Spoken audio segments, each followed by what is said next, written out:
Welcome to the Paradise Paradox. My name's Kurt Robinson. Hey, my name's Aaron Battle. So today we're talking about MKUltra, the CIA government, US government mind control operation from the 60s and 50s, using LSD to manipulate people, seeing if they can publicly discredit figures who they don't want speaking out against them or the US government. I don't take drugs. I am drugs.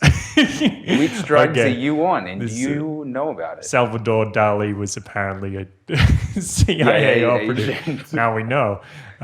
Hey, who can paint that well? I mean, you need to be CIA to paint outside the lines.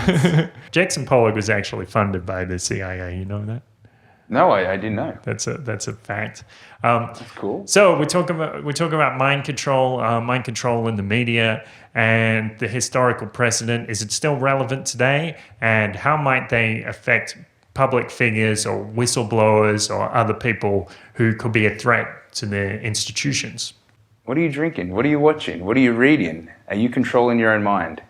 Yeah, or are you being manipulated by our dark overlords, the United States government? What we learn is make sure you don't say anything too important. Otherwise, you'd be wearing a dress. Yeah, you can put a target on yourself. Yeah. All right. So let's get right into it.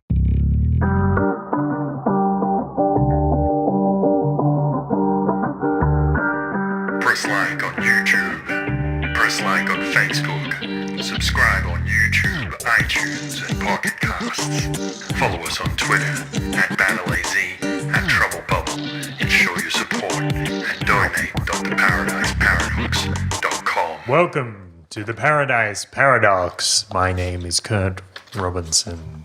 And my name is Aaron Battle. So today we're talking about mind control, specifically mind control by the Central Intelligence Agency of the United States government, their project known as MKUltra. Is that what CIA stands for? Yeah, that's exactly what it stands for. So, MKUltra was a project from the CIA in the 50s and 60s, and some of the experiments, they had a range of goals. One of them in particular, which I found interesting, was to discredit public figures by making them think illogically, subjecting them to impulsiveness, so manipulating these people so they would destroy their own careers or destroy their own public appearances. So to everybody, they looked crazy, which on its face, maybe it doesn't appear that relevant today. But then when I see cases like David Shayler or Karen Hode's whistleblowers, David Shayler is a whistleblower from MI5, and Karen Hodes is a whistleblower from the World Bank. And when they came out blowing the whistle, they said some stuff which seemed to make sense, but then over time they seem to be making more and more wild claims. And I wonder how they've been affected, if somebody has been manipulating them somehow in order to discredit them. Yeah, it's very concerning.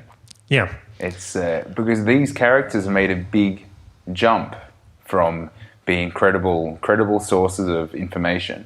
And then all of a sudden they're talking about aliens and God. Yep. Yeah.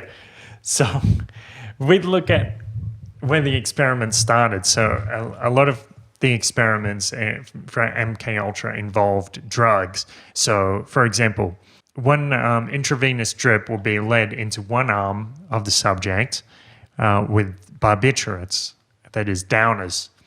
And the barbiturates would be entering into this person's system. On the other arm, they would have an intravenous drip of amphetamines. And when the person was on the edge of falling to sleep, then the amphetamines would kick in and this subject would start babbling incoherently. But sometimes the interrogators could make some sense out of it. And this was in theory, going to be used as a technique to interrogate Russian spies to see how many secrets they could extract from the subject. So they're trying to perfect torture.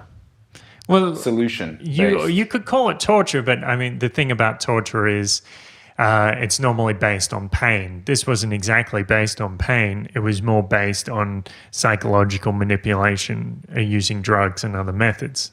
Yeah, but I mean they achieve what they want to achieve by getting information out. Yeah. Or I don't know, why else do they want to do that to somebody? There are a whole bunch of reasons why they would want to do it to somebody. So I mentioned like discrediting them in public. If you can get this person to behave crazily, then people are just going to ignore them. But also, to extract the information as a spy. Also to possibly turn somebody into a double agent. See, the interesting thing was looking at the findings and what they were trying to achieve with these studies. Yeah. Is we're talking about like long-term effects or prolonged or complete changes of, like, you know, you're saying get them to act a little crazy. Yeah. But from now on, like, these people don't go back to being normal. That's a scary part about all this, because they really messed them up. Yeah, possibly. If that's really what's happening in the cases like with David Shaler and Karen Hodes. So that was one of the experiments with the amphetamines and barbiturates. Another one was using LSD. And so it started out that they would experiment on themselves, like volunteers within the agency would sit in a room and they'd both be really high on LSD, and they would take notes and observe each other and see what was going on. But then later somebody in the agency decided that wasn't sufficient. They actually needed to know what would happen if somebody was drugged without their knowledge. And so naturally, to drug someone without their knowledge, well, you almost need to forego consent. So firstly, what they started to do was they were drugging agents within their own agency. On the Wikipedia article, it describes this as an occupational hazard, which is a really nice way of saying it. Like you go to work in the morning, have your morning coffee, and you don't know how much LSD or if LSD is going to be slipped into your coffee. That makes things interesting.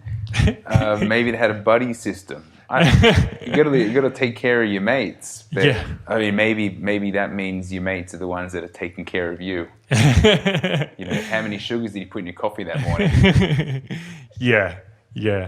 Because, don't take the brown sugar. I mean, yeah. I've been in workplaces where other fellow employees have been high on acid, LSD. The whole time they're working. It's a fun workplace. And yeah, I mean, it's, you know, you're aware and they're aware, so it's not a big deal. Right. But I mean, not being aware and then seeing someone come at you all crazy, like, so happy to see you, perhaps. Yeah. Well, in one case, one of the agents ran out. I think this is in Washington D.C. He ran out of the building and he just started running all the way across town, and in every single car there was a monster trying to eat this dude. So yeah, it's not exactly the greatest workplace environment. Then later they started experimenting on civilians. So in one case, like in the earliest one, they set up a bunch of brothels, or front brothels, and they would get the prostitutes to administer LSD to the John.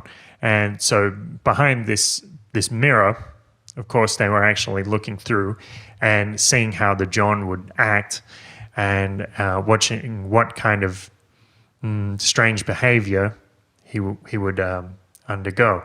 So presumably the idea was that these people would be so embarrassed that they went to a brothel and started to turn crazy that they wouldn't tell anybody. But in subsequent experiments, they got more and more bold, and to the point they would just meet people at a cafe and say, hey, how's it going? And slip them some LSD and see what happened from there. And see, with the brothels, I can understand them doing that to politicians or, certain people of high level in society, where perhaps they could blackmail them or use information against them for particular moves. But just random people in public, or the public as a mass unit, is that's more concerning, because it's more than just the motives of what can I achieve with this one person, but how does this affect a larger group? Yeah, how does it affect the entirety of society? And what can they use that for? I don't know. That attracted my attention more, because mass psychological manipulation or propaganda was other experiments that they took part of. They did this to the public without them aware. And then you pose a question: how far did they go? And these experiments, they all finished, right? Who knows? Well, after Project MKUltra got shut down, it was reopened under the name Project Monarch. And I haven't done too much investigation into that period, so I don't know. Officially it's probably not open, but this is what happens, because the thing is, in the beginning, the project was extra legal and illegal, and they did it anyway. So if it gets banned, well, why does that matter? It was banned from the beginning. Nothing's changed. Yeah, when I think about those kind of experiments, you might have heard of Rick Doblin. Rick Doblin. Doblin. Doblin? No. What's his story? He's a guy that's working with MAPS. He's dedicated his whole life to MAPS, which is a multidisciplinary association for psychedelic studies. Okay. And researching his story and just seeing all the bullshit that he's gone through with his court cases and escalation of ratings for MDMA in particular, and then knowing that the CIA's been doing all these studies, probably has all the information, all the results, all the experiments have been done 30, 40 years ago, and then you got the information that could possibly be good or useful isn't released or hidden or archived. A lot of it was destroyed. So they have in the public domain, or in the under the Freedom of Information Act, 20,000 documents relating to MKUltra were released. But the vast majority of the documents were destroyed. And the only reason these 20,000 documents were released is because they were misfiled. They were put in a financial records warehouse as opposed to a regular records or experiment records warehouse. And so because of that, when the documents were ordered destroyed, these financial records, these misfiled records were overlooked. And that's the only reason that anybody knows anything about MKUltra, really. Lucky mishap. Yeah. Yep.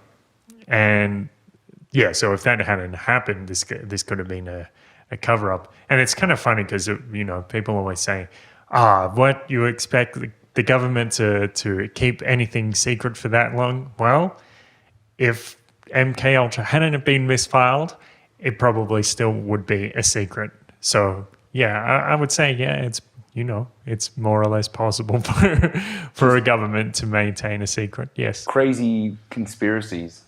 Crazy conspiracy theory. No, this is a conspiracy. It's not just a theory. There's a lot of data to back this up.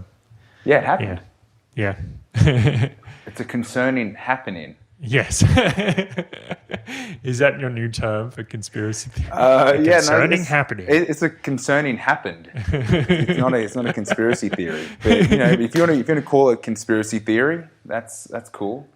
Whatever you want. I guess we won't be discussing it today. Yeah. Well, so they did the thing with brothels. They were giving it to civilians without the knowledge. People were assuming that they were going crazy. They gave it to one fellow, the name of Frank Olson. He was actually an agent, a CIA agent. And so everybody knows this kind of urban myth that people say, oh, well, if you go on LSD, then you're going to assume you can fly and you're going to jump out a 13th story window. Well, I don't know for sure, but I suspect that the root of this story is actually Frank Olson, because what happened to Frank Olson was he was doped on LSD by his colleagues, and forensics record released in 1994 showed that what actually happened to Frank Olson was he was knocked unconscious and then pushed out the window.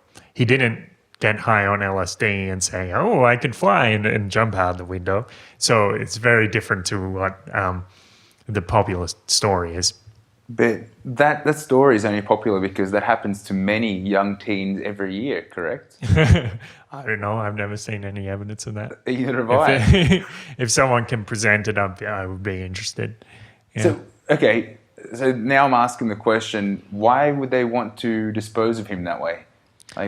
So he was going to, he had access to a lot of information, and I assume like if there was some logical motivation behind this action of knocking him unconscious and throwing him out a 13th story window, if there was any rationale behind it, I assume it's because Frank Olson was considering becoming a whistleblower, or he was considering releasing information, perhaps information relating to MKUltra or other programs, to the public, which wouldn't be good for the CIA at all, and so they would want to stop it. So, yeah, it was too early in the game. They weren't able to poison the well at all. There was no way of I guess, painting the picture that, you know, this is just craziness, and none of this really happened. Yeah. Okay. Yep.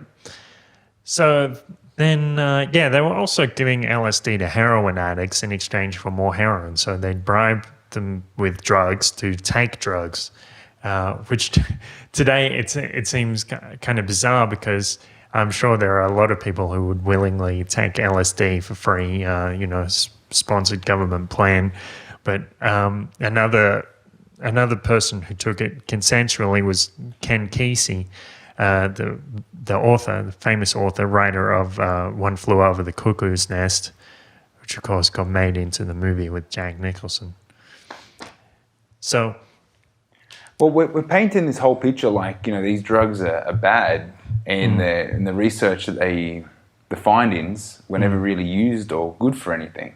But I mean, it's pretty common knowledge that a lot of the big guys in design and innovation, like, how did I forget his name? The Apple guy.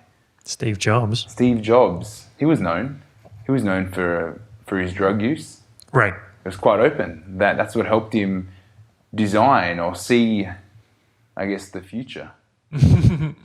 Yeah, well, the discoverers of DNA were also high on LSD at the time of their discovery, or at least one of them was. Yeah.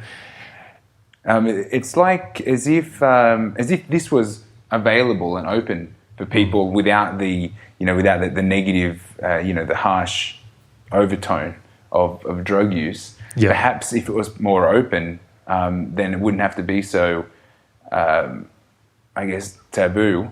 And if people were willing to, explore these new realms and, go to the legwork and then come back with new ideas, then it's really up to them or the market to decide whether they want to absorb this stuff or not. Yeah. Don't you think? I mean, I just don't understand why they had to keep it so secretive. Well, because they were doing secret spy stuff and they wanted to give it to people without their consent and try to mess with people. They basically deliberately wanted to try to mess with people to see how far they could push the envelope. That's how it seems. Yep. And I think it goes well beyond the CIA's mandate, even if you overlook the illegal activities, because the CIA is supposedly only supposed to operate in foreign countries. But, that apparently that went out the window well before Frank Olson did. And Well, who comes up with these rules? Who can fly and who can't? right. I'm going to go to the appeals court to see if I can get the law of gravity overturned. Or at least a passport. All right. So with the case of David Shaler was an MI5 operative, and after he retired or he left MI5, he decided to start releasing some records and start talking publicly, specifically about 7/7, that is the bombing in the London Tube, and about 9/11. And so he was talking about how 9/11 might be an inside job, or there was more to the story. He had a lot of questions about it, and perhaps he was privy to some confidential information. Now, what happened to him was suddenly he decided to start wearing a dress, which is, it's not my business to judge who wears a dress and who doesn't. That's not such a big deal on its own. But then he started proclaiming that he was some kind of last Zion. So he was kind of a last spiritual descendant of Jesus Christ, or the line of David, or something rather odd like this. And it's interesting to listen to his interviews too, because even though the subject matter of what he's saying is a little bit bonkers, he's also, at the same time, he's very lucid. And I had to pause and think, is this guy completely nuts, or is he actually having some kind of weird spiritual breakthrough that I don't understand? And I did see him quoted later, which I haven't actually found any footage or any audio clips of him actually saying this. But what is quoted as saying in the media is normally, "I am Jesus. I'm the reincarnation of Jesus," or "I'm Christ. I'm back," and much more excessive claims than what I've actually, with my own ears, heard him saying. Well, that level of consciousness, because you say that he says this quite openly. Yeah, quite matter-of-factly even. He knows this. He believes it. Yeah. He sounds genuine, but some people will say, what David Shaler is doing, he's trying to pull this kind of David Icke and make people think he's cool because he's going making these very extravagant claims, or he's trying to become a cult leader. People do exactly what you would expect them to do if you're involved in intelligence operations to discredit him. People do exactly what you would want them to do. So if it is indeed an covert ops project, then it certainly worked. So you're saying that his personality change, or beliefs, or spiritual basis, has changed because they are trying to discredit him? I couldn't say that. I don't have any evidence to back that up, other than circumstantial evidence. That's the only kind of evidence I have. So it really is a speculation here. I can't say I can't say for sure that anybody has given him LSD or some other combination of drugs to try to give him some weird transformation, or you suggested maybe what they would do would be apply this secret cocktail of drugs, and then there would be someone there who he trusted, who was whispering in his ear and telling him, "Hey, how about this, David? Consider this idea," or maybe bringing him under hypnosis, or some combination of these techniques. Yeah, he's committed to it. He's 100% committed to his new direction. Yeah. So it's like, who's massaging these ideas into his brain, or at least giving him like the thumbs up, like you're okay? Because I mean, if you go from being an agent, like a formal agent with a workplace and with missions and tasks and objective, to being a squatter wearing a short skirt and hanging out with 4 random dudes that look fairly normal. Yeah. You begin to wonder, like, there's got to be some kind of critical point of view inside yourself that says there's been a drastic change here. Am I still okay? Like, I'm just assuming that if I did that, there'd be people around me going, yeah, man, you're cool. You're fine. I would hope so. And then you begin to wonder, well, who are these people? Like, you showed me the picture of like the house that he's squatted in and his team. Yeah. His team. There's something going on there. Yeah, it seems a little weird, and his girlfriend left him, and she said, he's an upstanding guy, like he's an honest, straight up dude, but someone has manipulated him, and she specifically says the government has done something to him. And, she's in one of the best positions to know if something like that was happening.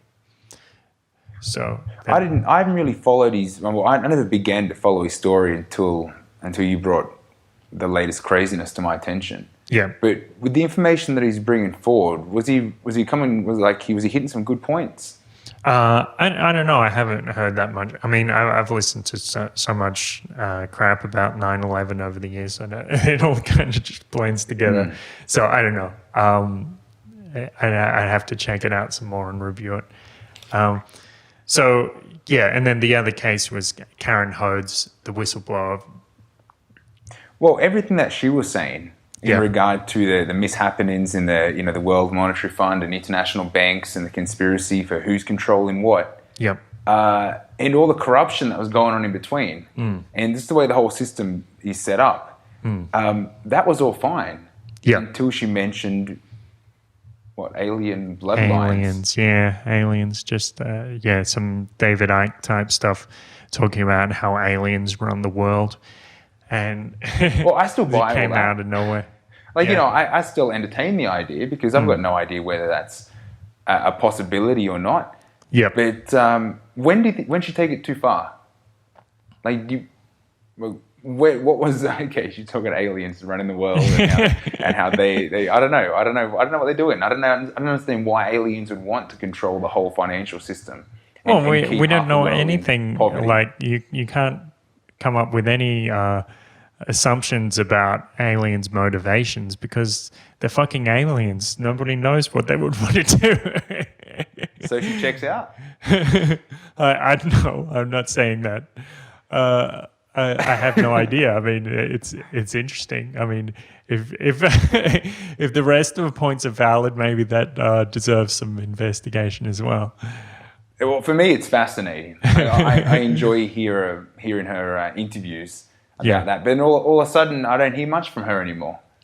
So again, you got to realize, you're going to international advertising, international media, and you're telling the world that aliens are running the banks.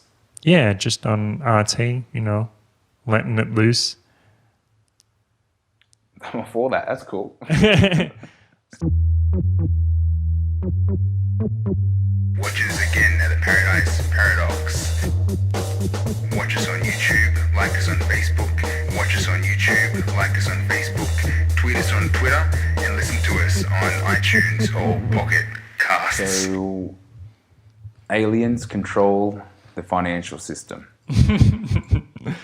I don't know about that. I wonder about that too because in terms of David Icke, because David Icke is a writer and he has this theory about how reptilian overlords or some alien species or alien human hybrids control the earth. And he actually had an experience which is somewhat similar to what we're describing with David Shaler and Karen Hodes. So about 20 years ago, David Icke, I think he was a footballer originally, and then he was a sports reader. And one day he just decided that it was all kind of nonsense, and he started talking about very different things. He started talking about spiritual concepts. Again, with David Icke, people were claiming that he said he was God or the Son of God, or that he was Jesus Christ, or something like that. But again, I've never actually heard those words come from his lips. So I wonder why people just, I guess they over-sensationalize these things. But the thing was he had some kind of weird experience, and that's when he quit his job and he started exploring the world and searching for some new meaning and some new spiritual truth. Well, in his early interviews, when he first starts coming out with this, he's aware that he sounds completely bonkers. Yeah. He says that. He goes, this sounds crazy. But he explains it in a way that is almost like this voice, his own voice, started talking to himself in his own head. And he says, you have to get this message out. And he believed his message was bigger than himself and had some truth, or it was valid. So I guess, but that doesn't seem that unnormal for people to just wake up one morning and say, I want to do something else in my life, something more meaningful. Yeah. Although this is a little bit further out there. Just a little bit. What was he right about? The lion sleeps, the moon matrix? Like this is all mind control stuff as well. Okay, yeah. I mean, that's what he talks about, the frequencies coming, like the energy frequencies that are coming from Saturn, reflected through the moon, and how that controls all of us. Okay. So I don't know what that's got to do with mind control exactly, but it's the same aliens that are running the banks. I don't know. I've never, met a CEO of the World Bank or anything like that. But, well, the difference, yeah. Oh, I mean, it's interesting that now Karen comes out and saying a similar thing. Yeah. But I don't know. I mean, you join the dots between David Icke and Karen. Okay, so we'll fill in. We'll take what David Icke has written and take what Karen Hodes has said and try to figure out what the similarities are between them. Well, it's just okay. We can both say these people are crazy. Like, it's easy to say the two of them are, these two predominant figures. Yeah, have lost their mind. But I think that's. I don't think that leads us any further to the truth, because again, they do seem very lucid. I mean, especially David Icke. You can tell that he's a rational guy. He's not like some wacko, and the stuff that he writes and the stuff that he says make they make much more sense than. For example, like what a lot of economists say. They make more sense than something like L. Ron Hubbard's Dianetics, like exceedingly more sense than that book. And he's got, like, obviously very, or rather analytical in the way that he examines the economy and all sorts of things going on in the world. So to call him crazy, I think that would be a complete misnomer. He's definitely not crazy. Yeah. So would it have been better if you left the reptilians out? I don't know. He always says, like, people urge him to leave the reptilians out. His friends say, look, you've got so much good stuff here, and if you just left the reptilians bit to the side, then people would understand your message. And he said, no, this is actually very important that I put this bit in, because this is what it all comes down to. Alex Jones used to call him a turd in the punch bowl because he talked about so much interesting stuff and then dropped that big old turd of the reptilians in there, and nobody wants to listen to him anymore. So I'm wondering if the same thing's happened to Karen. What? That Karen is a turd in the punch bowl? What do you mean?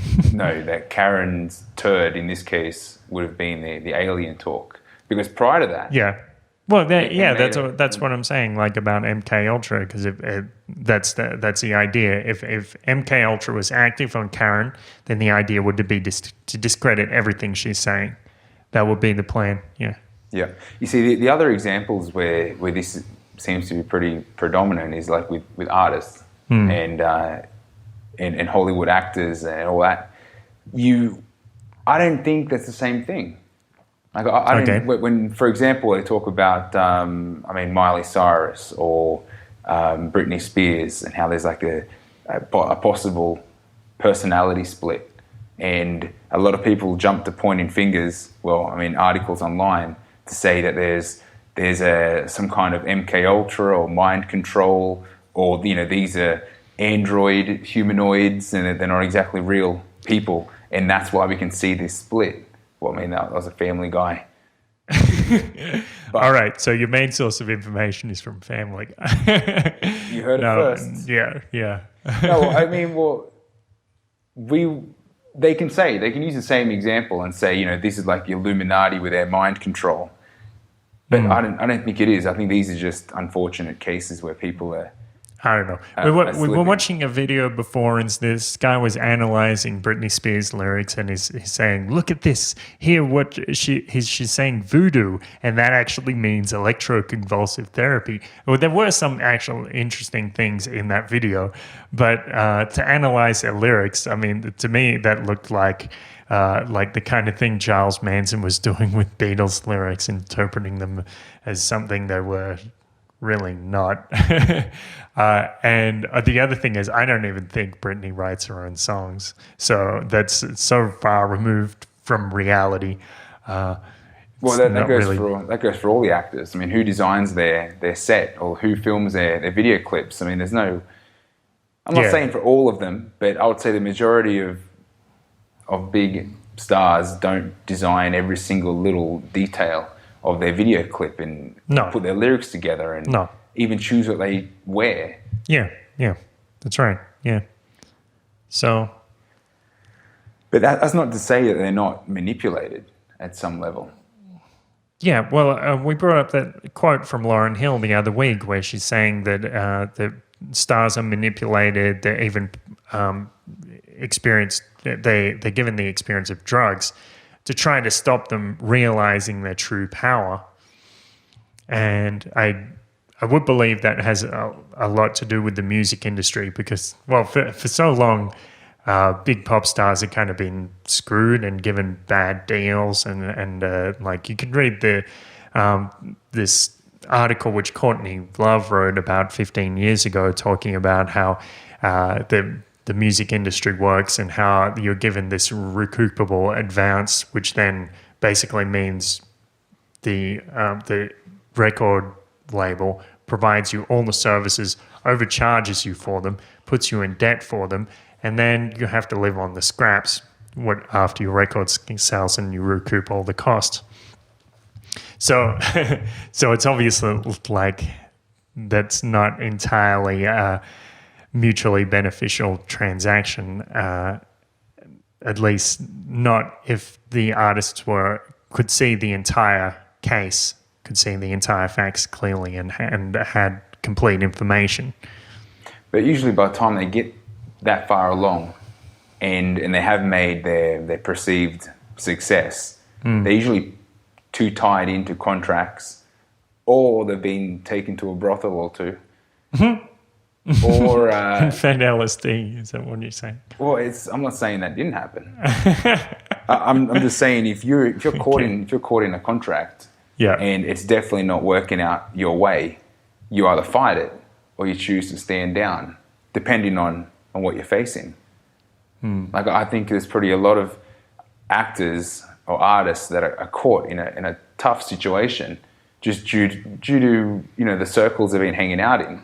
And friends that may not be so friendly at certain times, and all of a sudden you're stuck playing the game and you need to shut up and keep going along with it. But is that just the nature of the industry, or is it CIA manipulation? CIA agents in the music industry. We've got the exclusive up next. Or aliens? Yeah, I'm sure aliens and the CIA fight together. Predator comes in. He's hiding behind the scenes at the Gorillaz concert. You don't want to pick a fight with that guy. But I mean, okay, that doesn't change the fact that that they put all this symbolism and crap. I mean, we touched on it in the last podcasts with like Illuminati stuff. But I look at that like a big distraction. Okay, yeah. Well, Like I think that's valid. And I think they like using things like, MKUltra because it's like another selling point. It's like, there's, another artist has fallen to possible MKUltra, and it's like it's perfect because you got people that are into that thing that are going to be checking that out and absorbing that as well. Yeah. Okay. Would you're saying okay? So this is kind of what you're proposing. Like there's a normal everyday level of propaganda which we get of mainstream media, and then there's a second level of propaganda which is for when you dig a little deeper and you start, instead of saying, "Oh, look what Britney's done to her hair," you say, "Oh, Britney's under control by MKUltra," and that's just another level of the same type of nonsense. You can sensationalize it. Yeah. But then the other level would be to say that there's control over the whole thing and some kind of puppet masters running the whole show, and then you got like why there's so much I guess now we're moving towards like brainwashing the public or mass control, because the MKUltra studies, there was like 150 studies over 10 years that they were running this thing, and a lot of the information is lost. So about 20 years, 22 years that they were running MKUltra. Another case which I wanted to bring up about the brainwashing is a case of a fellow named Dr. Cameron, and he was a psychiatrist in Canada, and unknowingly he contracted with a CIA front organization, and they wanted him to start performing these experiments. And so people would come in with maybe minor maladies, mental maladies, like anxiety or something like that. And he would get them committed, and then he would subject them to this course of electroconvulsive therapy using 30 to 40 times the regular amounts of power. And I don't think he used any drugs in that experiment, but maybe that's a possibility as well. But what happened to some of these people, and you can even see interviews with some of them if you look on YouTube, what happened was they experienced complete amnesia, like severe amnesia, so severe, and not like in the movies like The Bourne Identity, how he still knows how to shuffle a pack of cards, but complete. So they were incontinent, they couldn't speak, maybe couldn't even walk. They had no idea who they were, of course, and no idea about their lives. And so then when they were, when a woman was returned to her husband, and she would just say, "Who are you? I don't know." Well, when she could learn to talk, she would say that. And yeah, this is some pretty severe shit that went down. Yeah, and this Dr. Cameron, he was the chairman at the time. He was the chairman of the World Psychiatric Association, and I'm rather critical of the psychiatric industry sometimes, and I have to wonder, does this show some sort of reflection of the roots of the psychiatric industry? That it's, well, there are definitely roots. If you go back further and look up mental asylums from hundreds of years ago, that basically just drill dungeons. Nails. Yeah, sorry? Torture and dungeons and nailing things into people's faces just to see, what happens when you poke that part of the brain. Yeah. It's really, a lot of that's like hit and miss kind of stuff, right? It's like, what sort of basis is there? And I don't know the research, but what makes you think you can electrocute someone that much and expect them to firstly be okay? And he didn't. Yeah, well, that they wouldn't even die. Yeah, that's a question. Well, I guess he had to answer that question. Well, he did it. That's just the bold pursuit of science, traveling into the unknown. Well, maybe. It's probably one of the worst examples of it. Well, jumping back to like mass media and experiments on the populace, the the number one experiment that's documented is the Orson Welles reading of the War of the Worlds, Yep. the attack from Mars, which is back in 1938. Yeah. On the And radio. It was a radio broadcast of an attack from Mars or an alien invasion. And I mean, the studies on this just, there's a lot of people that were scared shitless, thought it was real. Yeah. And it's interesting. One of the findings is that if they were to do that again, then people would react no different. And that's kind of like that's a pretty out there accepted understanding. I mean, this opens up possible false flag attacks. I mean, there's 9/11's been called a false flag attack, just to see how the people react. It's like they're going to follow suit. You begin to wonder why or who would want to inject that much fear into a population just for the sake of an experiment. Sort of the same reason why they started doing lobotomies. Just for shits and giggles? Is that what you're saying? Well, I mean, it's easy to say so, but controlling people, just to control people, I think is, that's just, it's an important thing of civilization. It's an important aspect of government and making sure everyone's following suit. Well, otherwise, what would happen? Yeah, if you're in a position of control, if you're in a position of power, then it's in your interest to keep people controlled, keep them sedated, not ask them the tough questions, not ask who they can't criticize or anything like that. Exactly. Yeah. I mean, you know that I'm a little bit crazy when it comes to these sort of ideas, and I think that it's more than just a simple, they just want to keep us under control. Okay, what do you mean? Well, let's use the example of I'm not saying if the MKUltra studies on controlling the populace. I mean, obviously there was some kind of positive research, usable information out of that. And if the government was able to utilize these solutions, do you think they're not? Solutions? Yeah. Solutions to what problem? Or solutions to people thinking for themselves. The tricky problem of independent thought. Yeah, that is a problem. Yeah, why would you? If you're in control, you don't want that because that's a virus. Okay, so we have people under control, and we want to keep them under control. So certain studies like the invasion from Mars was quite helpful. We could see that we're able to keep people. That was Hadley C. Cantrell, his investigation or his research on that case, on the Orson Welles War of the Worlds case. So we can see that by keeping people under fear, we're going to keep them under control, which that opens up perfect use of scare tactics.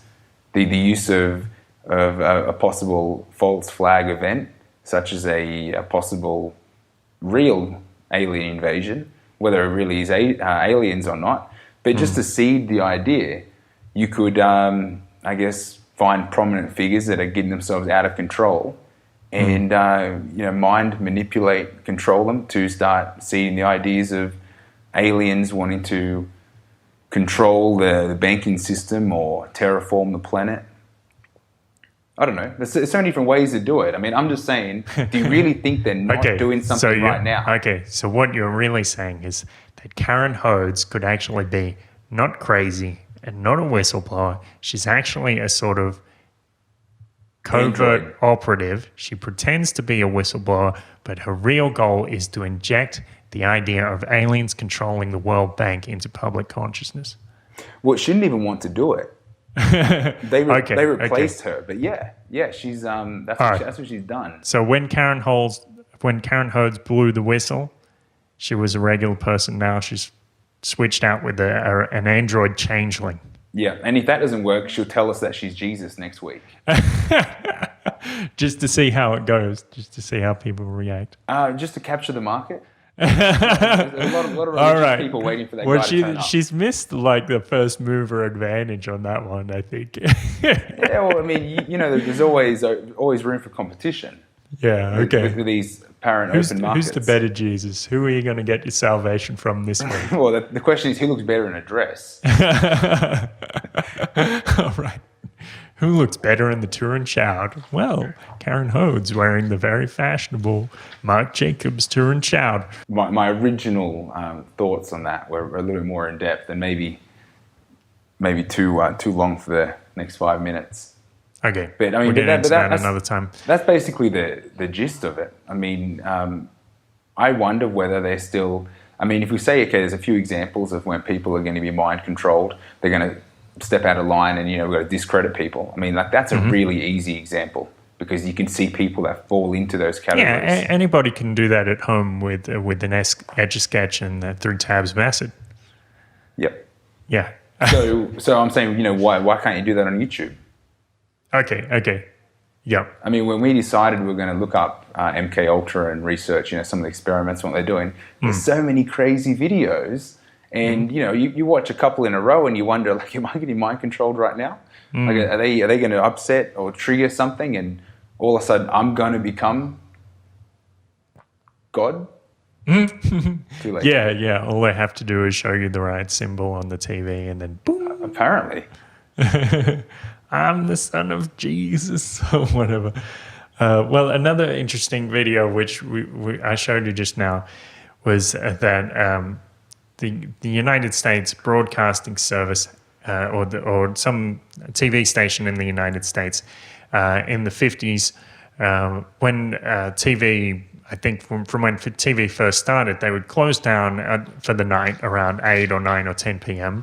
and they would show this the United States national anthem, and it wouldn't sing the lyrics. There was no words except for the subtitles down the bottom. And I'm still not entirely sure if this footage is the veritable footage that was originally shown on TV back in those days. But what happens when you watch it, you can see as the lyrics come up down the bottom, it's actually showing words behind it, like just for a split second, and it'll show these other letters, which say stuff like trust the government, believe in government God, obey, consume, just like from They Live. And at the end, it actually says MKUltra and MK Naomi, which I don't know if you wanted to put a subliminal message into something. I don't know why you would put the name of a CIA project in there. That doesn't seem to make a lot of sense. But it's an interesting piece of footage nonetheless. Well, I think the idea is in the right place. But, I mean, my comments on that is like, how could they be so obvious, even though I didn't see it the first time? Yeah, and well, when I showed it to you, that was slowed down. That was about half or a quarter speed. So looking at it at regular speed, it's very difficult to see. It's impossible. Yeah, I mean, and especially when at this time there was no such thing as a VCR, so you couldn't rewind it and play it back and watch it on slow-mo. So everybody, if they watched it, they just watched it, at the end of the night, they were probably already half asleep and not paying much attention anyway. And then, supposedly those thoughts go into their brain as they go into sleep. Trust the government. Trust the government. Trust the government, guys. Well, I know they're still doing this today. It's right there. The comment I made was about the Fast and Furious 7. So, I went and saw it last week, and you just want to zone out and watch an action movie. But I can't watch an action movie anymore without being confronted with propaganda. Yeah. And roughly about halfway through, there's a scene where they're all comfortable, and the whole team's there, and they're all chatting about the episode that just happened, and there's a certain comment that's made by one of the characters that's like, "Don't worry, I know I'm safe because you guys must be the government." On those lines, I saw it in Spanish, so I'm paraphrasing. But it's like you wonder, like, did anyone else see that? It's like, it's See that bloody nonsense. And I saw Guardians of the Galaxy a couple of months ago. And even though it's a film about criminals and rebels and guys who break all the rules, somehow it still manages to have a pro-government message in there. Like, basically, they say, oh, we need to give this thing to the government because the government can take care of it. They're the only ones that can do it. Without proving that statement, there's no evidence in the film whatsoever to back that up. It's just what they assume and what they know. Kind of weird. So, but it comes out of nowhere. It's yeah. like there's no sign of government. You've got cars falling out of planes, and there's no speed limit control. Right. It's like these cars don't even follow gravity. Yet the government's going to control it. We're safe because you guys are. Yeah, even guys in have got that. Fast and Furious universe where cars fall out of planes and survive, and Guardians of the Galaxy where you can travel into planetary, intersolarly. Government is still good, apparently. Amazing. But I call into question, like, if this sort of stuff is still going on today, I would say, okay, so we know they have the capacity to do this stuff. They've done the experiments and they still have this knowledge. We know more or less that they have the motivation. I mean, if the motivation existed then, spies still exist today. Government organizations like the NSA spy on other politicians from other countries, like Angela Merkel, Chancellor of Germany. And we have historical precedents. So those three factors add up to say you probably should watch out who's giving you a coffee because it might have LSD in it. I don't think we need to go that far. I think you should just watch what you're watching. Yeah. Well, that's definitely something you can do. Critically analyze things that you watch on TV, because sometimes they'll try to sneak something past you, and then you'll draw upon that later thinking it's actually knowledge, but it was just television. So my name's Kurt Robinson. My name's Aaron Battle. We've been The Paradise Paradox. Press like on YouTube, press subscribe, press comment, leave us an interesting story. Were you abducted by CIA operatives? And press like on Facebook, press subscribe on iTunes and Pocket Casts. Press the get notifications button on Facebook so you always get the cool news that we come up with. And toss us a few bones at donate.theparadiseparadox.com. A suggested donation, $1 per episode that you like. So support the podcast, help us out. We'd really appreciate it. And we'll see you next time. Peace. Hey guys, I just wanted to give you a final note before we finish up. I just want to say we love it when our audience reaches out to us, when you comment on YouTube or on Facebook, or send us a Twitter message, or tweet something to us, tweet an interesting article to us.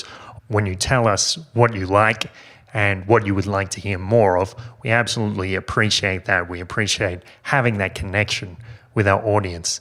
So we really love it when we see that people are posting the links to our website on Twitter and on Tumblr, on Facebook, and other social media services. And of course, we also appreciate the donations that we receive on our website on donate.theparadiseparadox.com. And we don't just enjoy receiving the money because, of course, it's money and it's useful and practical. We also enjoy receiving it because it's a signal. It's something that says, this is valuable to me. I enjoy these ideas. So even if it's a very small amount that you send to us, it still says to us that this work is important to somebody. And that is something we really appreciate, because we appreciate knowing that our work is held in that high esteem by somebody.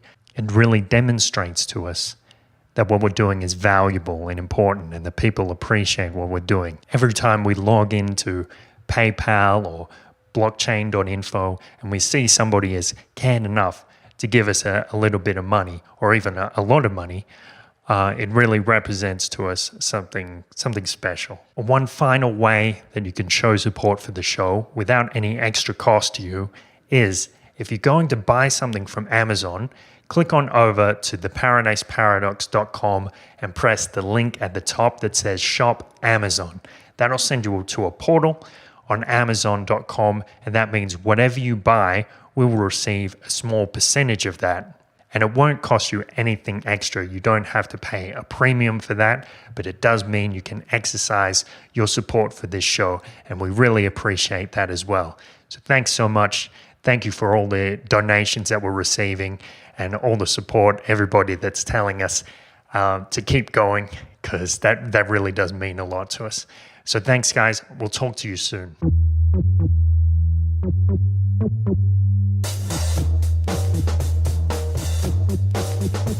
Press like on YouTube. Press like on Facebook. Subscribe on YouTube, iTunes, and Pocket Casts. Follow us on Twitter @BattleAZ and Trouble Bubble and show your support at donate.theparadiseparadox.com.